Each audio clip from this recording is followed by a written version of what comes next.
皆さんこんにちは、茶子ちゃんです。Welcome back to another video. So today's video is going to be all about non-Japanese things I still do while living in Japan. So this is a follow-up to a video I did before about Japanese things I started doing since moving to Japan.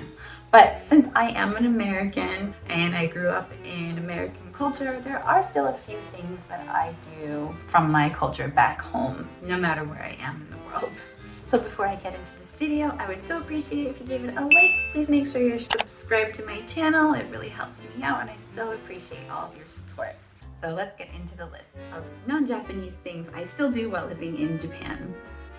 Number 1 is wear sunglasses.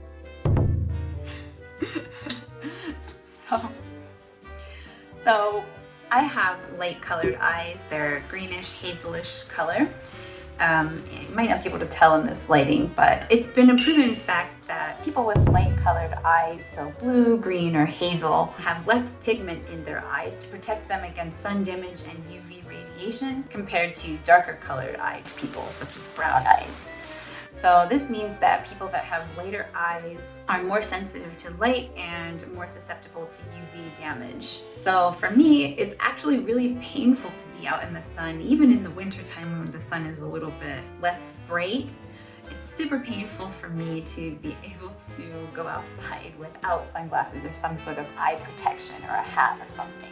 This is especially true when driving. But in Japan, I noticed because most people here have brown or darker colored eyes, they don't really wear sunglasses. I think there's kind of a little bit of a stigma about maybe being related to gangsters or something like that. But most people don't wear sunglasses here. But whenever I go out, when I'm walking somewhere, I'm always carrying my sunglasses and usually wearing them because it's physically, literally painful for me to be out in the sun without them on.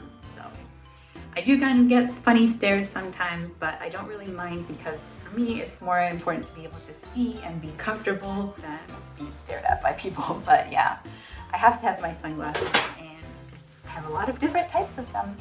The only time I ever see people wearing sunglasses here is maybe when they're at the beach or possibly sometimes when driving. But yeah, love my sunglasses. I'm never giving them up because I literally need them. The next one is show my shoulders or have more skin exposed in my fashion. This usually only applies to summertime because it's really hot and humid in Japan, and as somebody who grew up in a colder place, I get really hot very easily because my body isn't quite so used to the heat. So I usually wear tank tops or like sleeveless shirts and short shorts in the summer. So for me, I overheat really quickly and it's just more comfortable for me to have like a sleeveless tank top or spaghetti straps or something in the summer. But I noticed that most women here tend to be more modest in their fashion choices and they don't like to have a lot of skin exposed. I think there's also a lot of concern for Japanese people about getting burned by the sun or UV radiation damage. So people like to really cover up here, even when it's the most hot and sweltering and humid outside. But for me, that's just not acceptable. I cannot do that. I would be sweating buckets. I already sweat a ton in the summer anyway, just having a white Caucasian body. We tend to sweat more. So I need to keep cool, otherwise I would just be way too uncomfortable. I don't mind it, but I think people here like to be more modest with their fashion choices and they cover up everything, all of their skin. No short shorts, unless they're at the beach maybe. Next one is not send my kids to Juku and just allow them lots of time outside of school to just go outside and be kids and just relax and have fun and explore. So I noticed here in Japan that parents tend to schedule their children for lots of different activities like music lessons, cram school, or Juku, sports, all kinds of things. And kids need more time to relax and just like be children and have more time to be doing creative things and exploring. I'm not saying anything is wrong with doing sports or going to Juku or any of that, but it's just my personal choice not to send my kids to too many things at once because I just want to allow them time to be themselves and just kind of relax and play and be creative and just do kids things without having to have the pressure of going to lessons every day of the week in addition to their own homework at school. Next one is bake a lot at home, and I often will bring baked goods as like a home warming gift if I'm to visit a friend.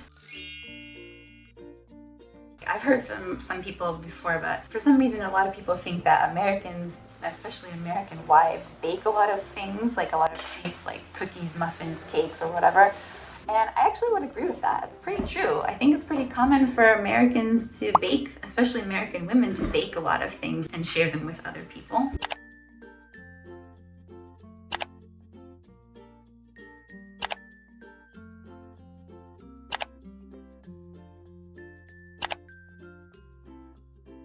Oftentimes, it's really common for an American lady to make brownies or cookies or muffins or something and bring them when they're going to a gathering and share them with everyone. It's just maybe one of the ways we express love and, care for other people. But I think in Japan, it's not really so common to have an oven in a house. They tend to be kind of expensive, and I think people just don't have time or maybe knowledge about baking. And it's not really something that's easily done here unless you go to a bakery. So I tend to bake a lot at home. I make muffins, cookies, and I like to do it together with my kids. So it's a fun thing that we do together to spend time. And it's like a bonding experience for us.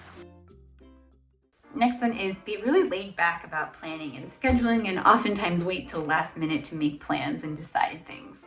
Now in Japan, I noticed that people here really like to be very punctual and have things planned out super well and have all kinds of activities organized way in advance. And for me, I'm kind of more of a laid back person, and it's actually really hard for me to make decisions about things to do. So I usually just kind of like to go with the flow or do things spur of the moment and be more spontaneous with activities to do. But that's something that's probably not so typical here in Japan for normal Japanese people, but that's just me. The next one is probably going to bother a lot of people and irk them, but it's not wear socks with my shoes. Now, let me explain about this. This isn't always the case for all of my shoes, and definitely does not apply to wintertime when it's cold, but in the summertime or like the spring or fall when it's still pretty warm, I usually don't wear socks with certain shoes that I have because my feet get really hot. Like I said, I'm a really hot person all the time, so wearing socks with my shoes makes it really uncomfortable. But in Japan, I notice people are and there's lots of cute socks here, but people are super into like making sure they have socks with their shoes. And I mean, like sometimes when you go to a restaurant, it's the type where you have to remove your shoes to go into the restaurant. It's kind of awkward if you're not wearing socks because then you're walking around with bare feet. And also when you visit people's houses, if you're not wearing socks, maybe it's kind of rude because maybe your bare feet might be considered dirty, and it's more polite to walk around in someone's house with socks or slippers on. But for me, it's just uncomfortable. So I don't always wear socks with my shoes, especially in the warmer times of the year. Sorry for the noise. I've got a toddler that's playing with rocks down there. Hey, Benny, what are you doing? What are you doing? Hi, Benny, what are you doing? Yay!